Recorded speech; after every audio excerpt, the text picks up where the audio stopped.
السلام عليكم ورحمة الله وبركاته. كديرين؟ لاباس عليكم؟ مرحبا بكم في القناة ديالي.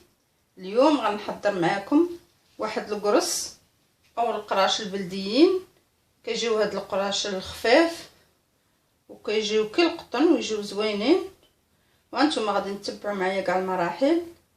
ودابا ندوزو لتقديم المقادير مع طريقة التحضير على بركة الله. عندي في المقادير هنايا عندي نص كيلو ديال الدقيق الابيض الخاص بالحلويات، عندي نص كاس وافي شويه ديال السكر حبيبات او سكر سنيده، وعندي كاس ديال الحليب دافي، عندي نص كاس ديال الماء ندير فيه واحد 2 اكياس ديال السكر فاني او تقدروا تعوضوه بالماء زهر اللي عندكم. وهنا عندي كاس معامرش، شي كاس لاروب ديال الزيت والزبده، او ديروا الزيت بوحدو او الزبده بوحدها، انا خلطتهم بجوج. وعندي هنا واحد المعلقه كبيره ديال حبه حلاوه والنافع محمرين واحد شويه في المقله، وتقدروا ديروا غير النافع بوحدو.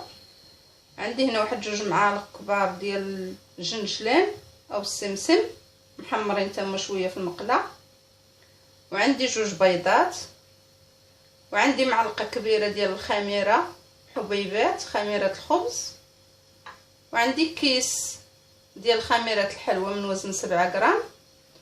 ودابا ندوزو لطريقه التحضير على بركه الله. هنا عندي واحد الاناء وانا غندير هاد القصريه، واللي عنده العجانه يستعملها. انا غنصبهم اليوم معكم غير بيدي. بسم الله على بركه الله. دابا غنضيف البيض،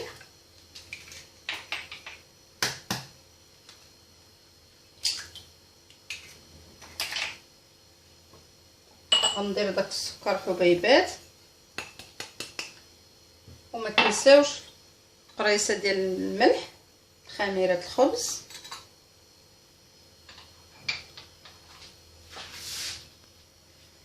ملح. غنخلط هذا الشيء كله بسم الله بهذا الشكل، ونضيف هذاك النافع حبه حلاوه الجنجلان، ونضيف هذيك الزبده والزيت،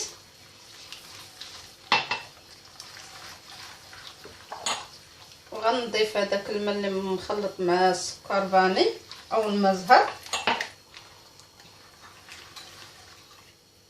ودابا غنبدا نضيف داك الدقيق، ومن بعد الحليب وغنخليه هو الاخر. غادي نبدا نضيف فيه بشويه بشويه.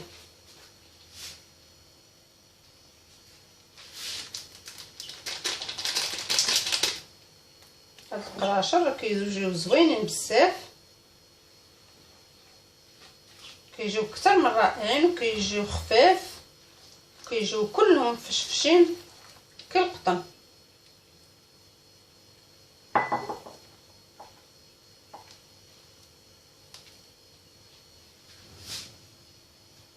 ها هي من بعد ما جمعتها كنبقى ندلكها مزيان حتى تدلك، ونبقى انا كنعجن وندلك ونزيد في داك الحليب حتى نكمل داك الكاس، لان كتجي عجينه خفيفه.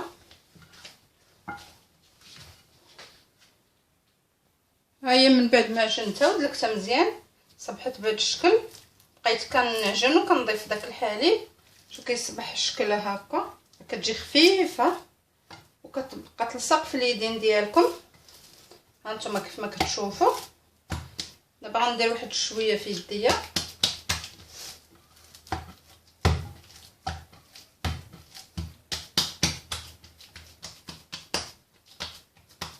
بهذا الشكل.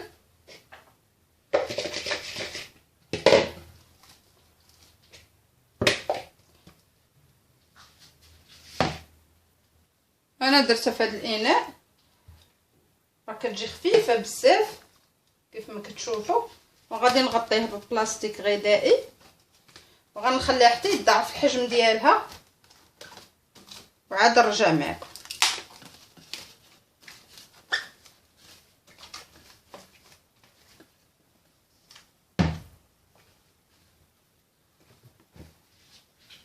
هيا من بعد ما خليت العجين حتى خمرات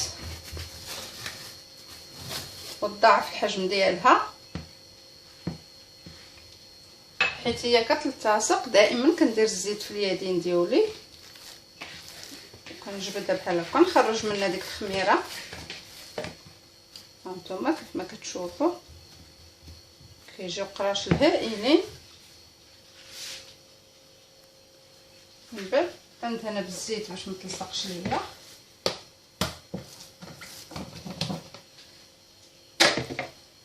بهذا الشكل. دائما اليدين ديالي كندهنهم بالزيت وكنبدا نشكل كويرات بهذا الحجم. انا كنديرهم كبار شويه وانتم كديروا الحجم اللي بغيتو. انا عندي واحد اللاطه ديال الفران مصافحه، دهنتها بالزيت ورشيتها بالدقيق. دابا غنبدا نحط فيها هذوك الكويرات اللي شكلت. حاولوا ديروهم متباعدين حيت يتزادوا في الحجم وكيخمروا باش ما يلصقوش مع بعضياتهم.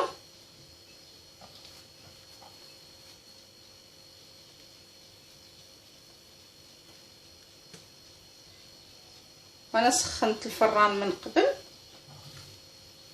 حتى دفيته وغادي نشكل كلشي ومن بعد غندخلهم في الفران يخمروا.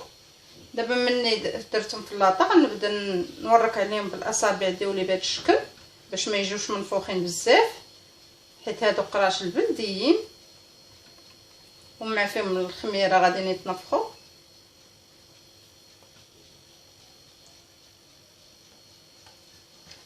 بهذا الشكل.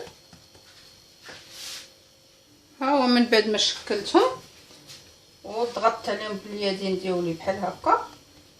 دابا غادي نغطيهم ونخليهم يخمروا ونرجع معكم.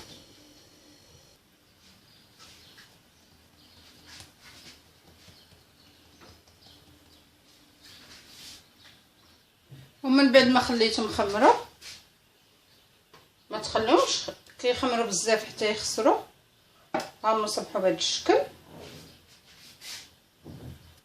هنا عندي صفر البيض خلطته مع شويه ديال الحليب فقط ماشي بزاف باش ما يجراش. غادي ندهن بهاد القراشل، ما نحاولش نورك عليهم حيت خامرين، غير بهذا الشكل.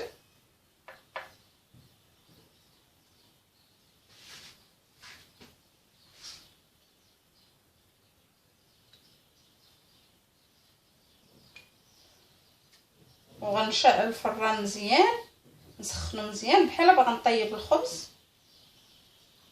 وغنشعل عليهم حتى يسخن مزيان وغندخل القراش اللي طيب.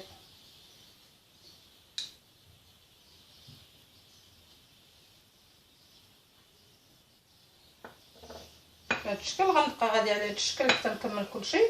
ومن بعد غادي نزينهم بالجنشلان من الفوق او السمسم بهذا الشكل.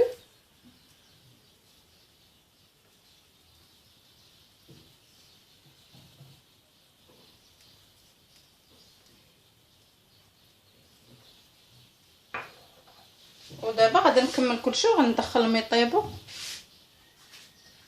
حتى يتحمروا من التحت ومن الفوق. اما من بعد ما طابوا القراشل اللي حضرت معكم كيجيو بهذا الشكل، كيجيو اكثر من رائعين. شوف كيف ما كتشوفوا كيجيو مفشفشين وزوينين، كيجيو محمرين وخفاف.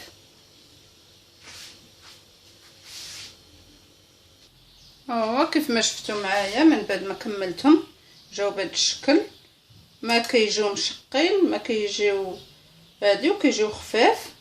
انا غنحل معكم واحد الوحيده من الوسط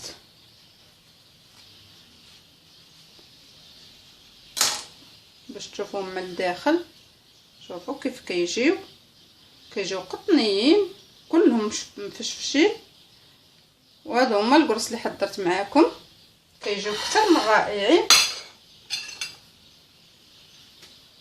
هادو كنحتفظ بهم في علبه ونديرهم في المجمد، وكيبقاو الوقت اللي بغيتهم كنجبدهم. وهادو هما القرص اللي حضرت معكم، وبالصحه والراحه. ونتمنى هذا الفيديو يكون عجبكم وتجربوهم في البيوت ديالكم. شكرا على حسن المتابعه، الى اللقاء.